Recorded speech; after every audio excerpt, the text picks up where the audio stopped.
Good morning, everyone. I'm going to start with a very simple question. Who invented the printing press? Was, of course, this guy here, Johannes Gensfleisch zur Laden von Gutenberg. Indeed, there's a Bible printed on his printing press here in Yale. So there are a number of ways you could have answered that question. You could have said Gutenberg invented the printing press, said Gutenberg invented it, Gutenberg did, Gutenberg. And I want to direct your attention to two interesting points here. One is that however long or short you make the sentence, there's one element you can't leave out.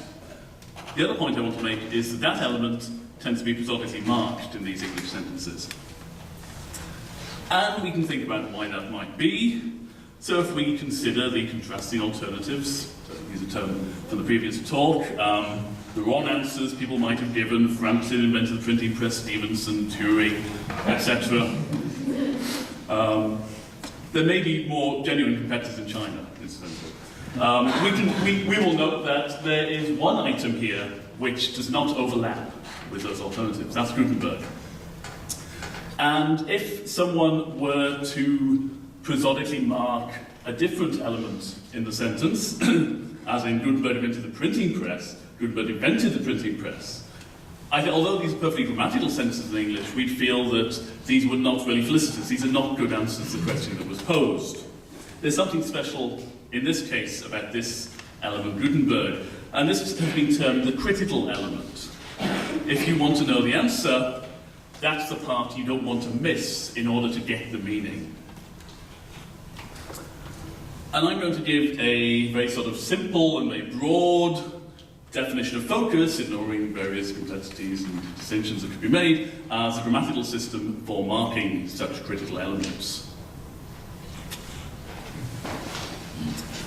And there are various grammatical tools for doing so. We saw prosodic emphasis, examples I just talked about. Some languages use other means. So in Welsh, you tend to use syntactic movement. The answer to the question, who invented the printing press in Welsh, would be Gutenberg, the Weissiodd y Graffwas. If the question was, what did Gutenberg invent, you'd say, and a Graffwas, the Weissiodd Gutenberg. English, of course, has other tools. There's some morphosyntactic machinery English can use. It cleft, it was Gutenberg who invented the printing press. Other languages use other morphology. I'll give an example for Middle Egyptian because it's fun. So this is a sentence meaning something like, it is Nemti who will bless him. Nemti is some minor god, I believe. And this initial element here is marking the focus on the subject. People don't give enough examples of Middle Egyptian. So this system has been, there is an account of the emergence of focus which takes into account information theory. A number of people have proposed this. And the basic idea is that communication is noisy. As we communicate with each other, there's a danger, a certain probability that things we say will be misheard, lost, because sometimes there's genuine noise, sometimes we mispronounce things, etc., etc. Focus systems provide redundancy to combat that noise. So we can look at that example on the left of the screen and imagine taking a little time and effort to mark out this thing we happen to be important, say, to the message we want to convey, and then when the noise hits, at least we're maybe a little bit better off at getting to the important, critical element in our message.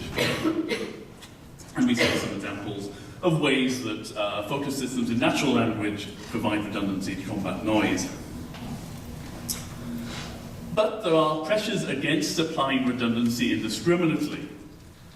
Redundancy takes a certain amount of effort, not a huge amount of effort, but enough that we compare two sentences, adding prosodic weight, adding more morphemes, etc., takes a little bit of effort. It may also add time.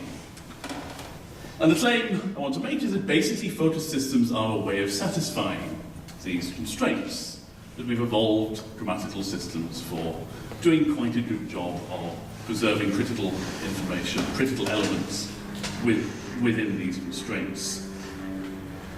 And we can think of this operating over different time frames. Over the course of a single interaction, Speakers respond dynamically to noise, effort, time pressures. Developmentally, children will acquire strategies for responding to these constraints. Here are two of my children acquiring strategies. And over generations, again, this is very in line with what Annie was saying earlier, these strategies will become grammaticalized as focus systems, and that's when they become more, where you start to be able to say that not doing it one way is ungrammatical, or doing it a different way is ungrammatical. What I'm going to present today is really looking at this part here. So the emergence of strategies over interaction, and really just a small part of this story. And we're looking at the emergence of such strategies in a laboratory communication game, and not using natural language. And what we want to say is that we should expect focus-like behavior should emerge in any communication system that faces these noise, time, and effort constraints. And we made some more specific predictions about what we should expect to see.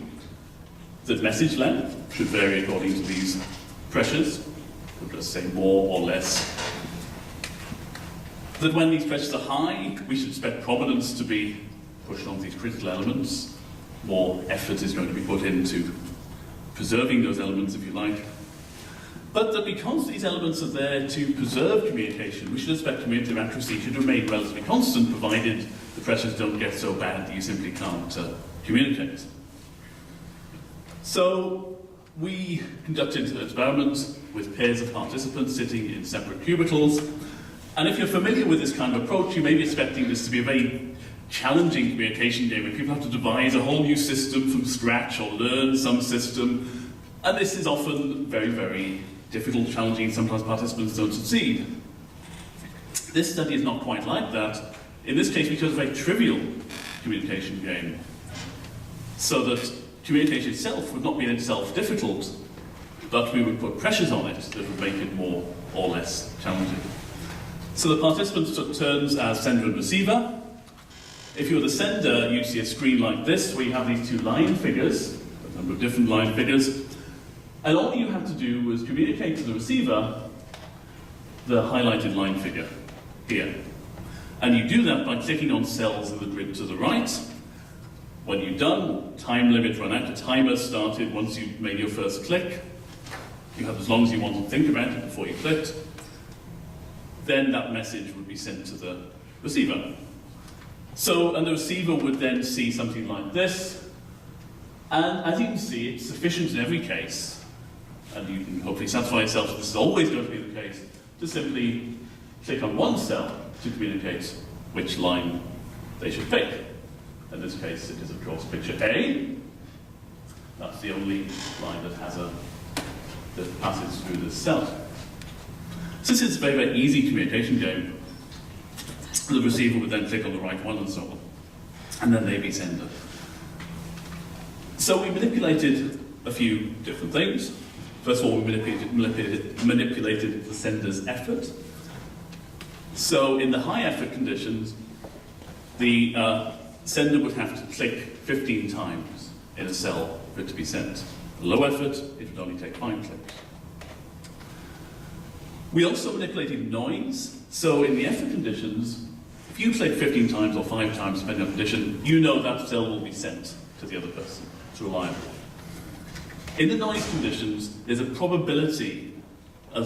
probability that that cell will simply not be sent. If you click more, it's more likely to be sent, and the cell actually gets darker over time, the more you click. The point is, the low noise condition, you don't have to click as much to feel more confident. The high noise condition, you have to click a bit more to feel confident that the cell will be sent. We also manipulated time. So after the sender had clicked, they might have 30 seconds or 5 seconds. We did not have a 5-second condition for the high noise and high effort conditions, simply because that simply didn't give participants enough time to click enough to send more than one cell. So we have 6 conditions: the high effort condition, the high noise condition, the low effort condition, low noise condition. All these for the sender have 30 seconds, and then we have these 5-second low effort and low noise conditions. So let's look at what they did. So our first prediction was that message length should vary according to time, effort, and noise. And this was kind of interesting. So we'll measure message length in the noise conditions in terms of how many cells participants clicked on. And as you can see, when they had 5 seconds, they still clicked on quite a few cells. As you remember, 1 cell is sufficient to send you a message. But the mean was actually getting close to 6 cells per message over time. In the low noise conditions, where they had 30 seconds, they clicked a lot of cells. They pretty much just sort of drew the line. They were extremely redundant, in other words. It was under high noise conditions, however, they started high, again they have 30 seconds here, and then they moved down over time, and their strategy became more optimized until they met with the low noise pattern at the end. And a very similar pattern with effort, the effort conditions. So there's a striking amount of redundancy, but their strategies become more optimized over time in the high effort condition. Our second prediction was that when the pressures are high, we should expect prominence to be given to critical elements in particular. There are a few different ways we can think of this question. First of all, give you an idea of what I mean by critical elements here. So for half our line figures, there were overlapping cells. What we're going to consider the critical elements are these non-overlapping parts. If you click on any of these cells, that helps distinguish the lines from each other. What we found was interesting was that participants would often click on overlapping cells, as you can infer from what we just saw. So if we look at the number of clicks participants made, across the turn, and the proportion of overlapping cells they clicked. Now, we might expect that the shorter your message, the more greater proportion you're going to make on the non-overlapping cells. We should expect these to be lower. But this is for the low effort and low noise condition. There's really not a very good relationship. So the idea, what we might expect is shorter messages, you're going to put a lot of effort into the non-overlapping critical cells. You don't have much straight clicks to spare. But we didn't really find that low effort, no noise, which is fine. That's kind of in line with what we might expect. High noise, we get a slightly better relationship. It's a little bit of a mess, but there's slightly more convincing relationship here. For the high effort conditions, when we take 15 clicks to cell, then participants really do start to be focusing on those critical elements a bit more. We can also look at what happens over time. So we get a similar pattern to with message length before, where we get, they start, actually all conditions they start, this looking at noise conditions, all start with about 0.3 overlapping cells, but then over time, except in the low noise condition, they get a little better. And a similar pattern in the effort conditions, where again, the pattern for the high effort condition is rather more striking. So finally, we said that cumulative accuracy should remain relatively constant, and indeed it did. We're basically at ceiling for all conditions. These differences are not significant, except for this one, and here we think what happened was the participants somewhat underestimated the power of noise in the low noise condition. So to summarize, participants' messages include in general high amounts of redundancy, so it's really under the pressure of effort and noise, and effort in particular, that we see this redundancy become more focused on the critical elements. So under these pressures, the message became more concise, and more emphasis came to be given critical elements, especially when effort was high.